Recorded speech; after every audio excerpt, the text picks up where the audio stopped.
is Dr. Bev Knox, and you are listening to my psychology tutorials.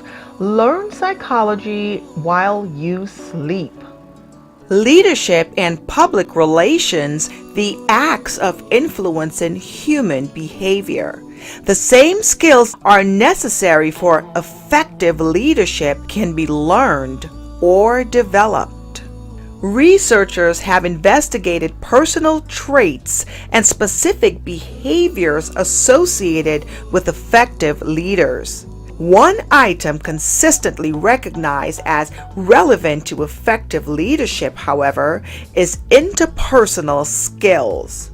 Since people skills are necessary for effective leadership, we should identify what comprises people skills. Intelligence, self-confidence, assertiveness, persistence, adaptability, and sociability are often found or perceived in leaders. Trust is an important ingredient necessary to manage or resolve business crises or to gain positive public relations. The underlying conflict or challenge must be diagnosed and assessed. The information must be gathered. Interests and goals must be identified.